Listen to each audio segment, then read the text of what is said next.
Hey everybody, it's me, Jeff. Welcome back. What we just saw was my friend slash microphone, Light Yagami, make some awfully bold claims, right? He claims to be the god of this new world. Something that big definitely needs some proof to back it up, and that's what we're here to do. We're going to go through this piece by piece, and we're going to look at 6 factors that make an individual a god. Remember, as we go through, you don't need to hit all 6 of them perfectly. If he can hit 1 or 2 really strong, it can definitely make up for other categories. So let's hop into it and answer the question.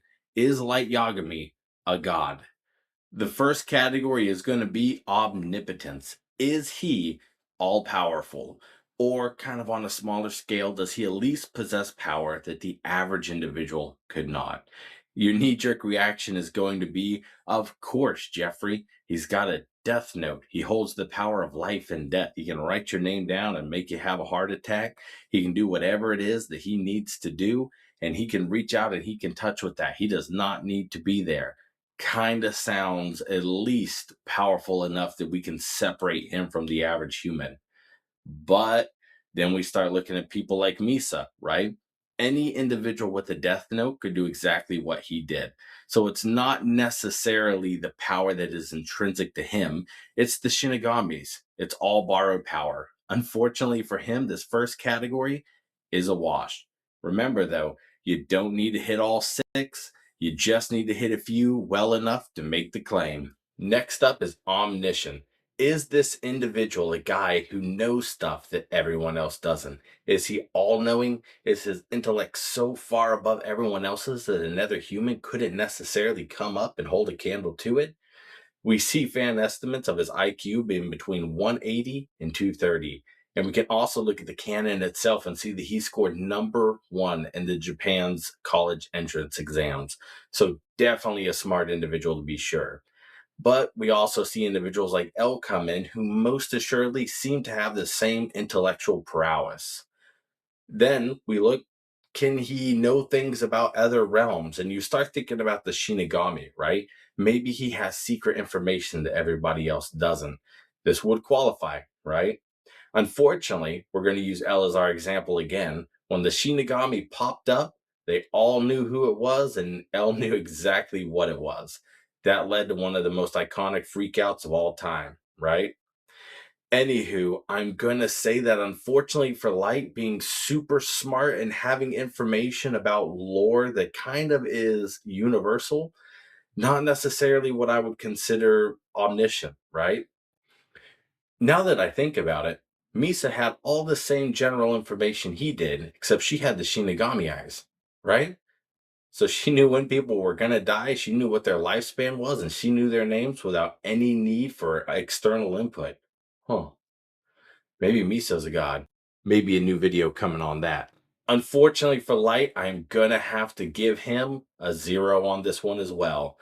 0 for 2, right? Fortunately for him, he's got 4 more categories coming up, and in some, he will most assuredly fare better. Next up, we're going to look at omnipresence. Can he be anywhere? Can he be everywhere? Can he be there all at once? Can he be where he wants when he wants to be there, either physically or in spirit? The best example we have of this in modern religion is definitely going to be that Judeo-Christian tradition, right? God is everywhere. He is everywhere all at once. He's within you. He is external. He is in a different realm, and he's in this realm. That's the core belief of that system, right? You don't necessarily have to hit that for omnipresence, right? In the future, we're going to be talking about Goku and his instant transmission.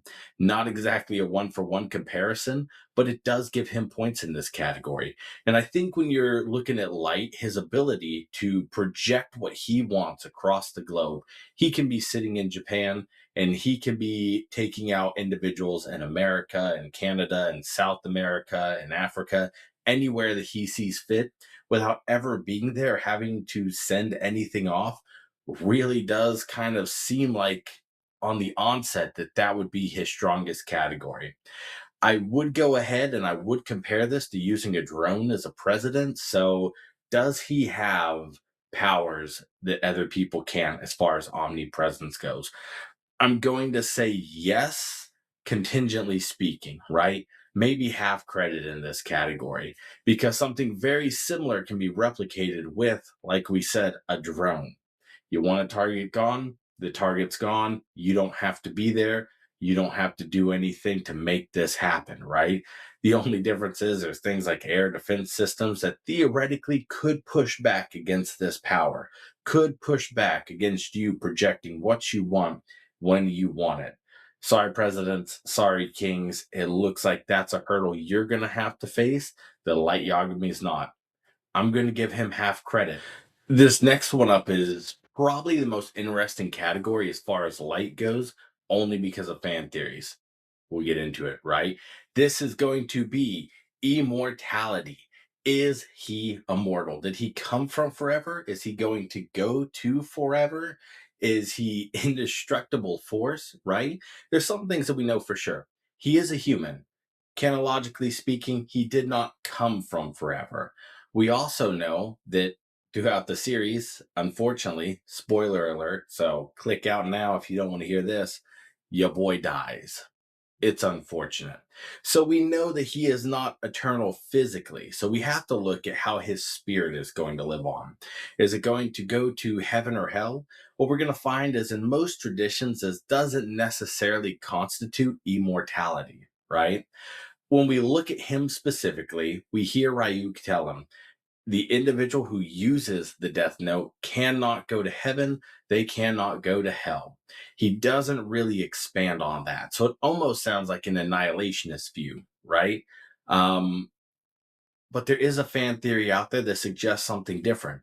Maybe Ryuk doesn't like being a death god. Maybe the way you get out of being a death god is to hand someone else the death note, have them use it. And instead of them going to heaven or hell, they become the new Shinigami attached to that particular death note.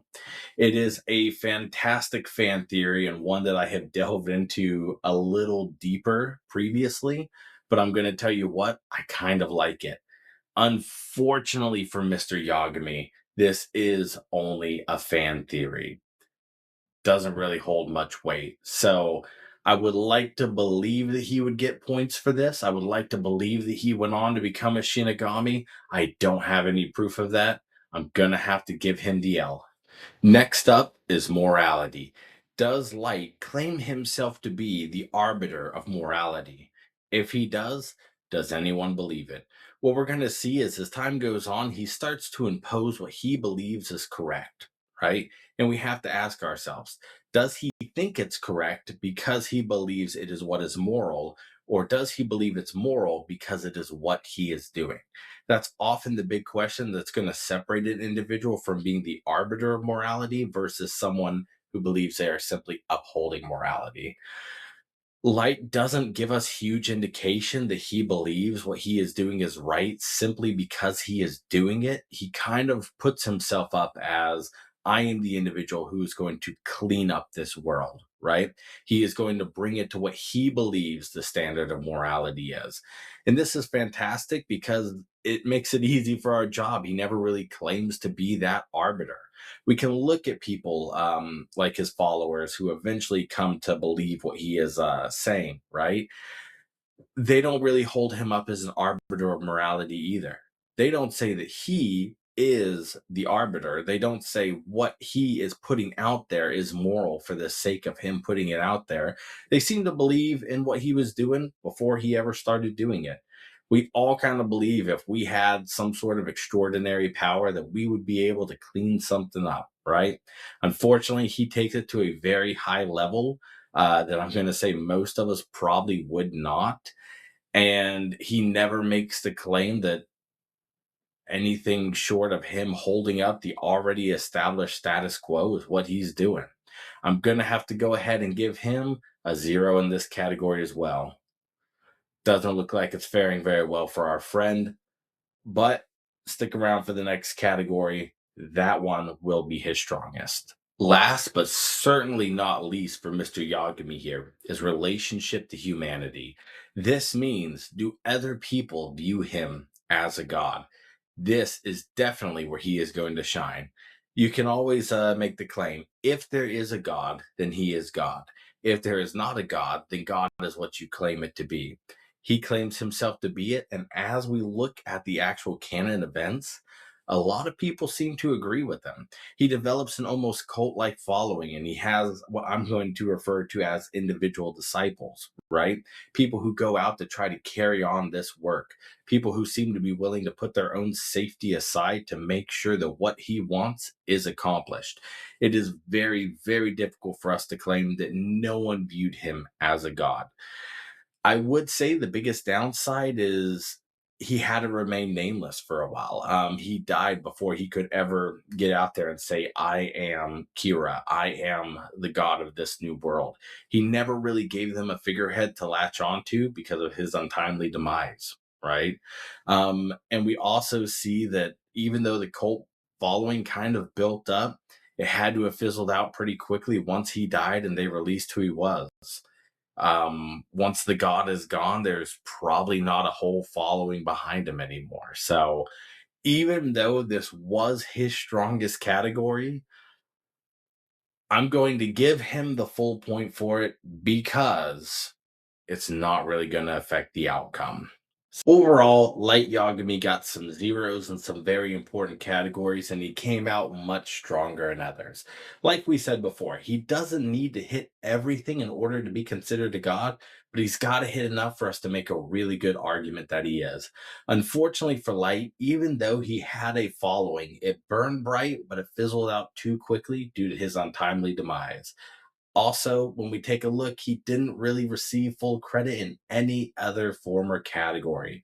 Omnipresence, he took a good crack at, but realistically speaking, it just didn't hold up to the level. Unfortunately for Mr. Yagami, I'm going to have to put the title, not a god.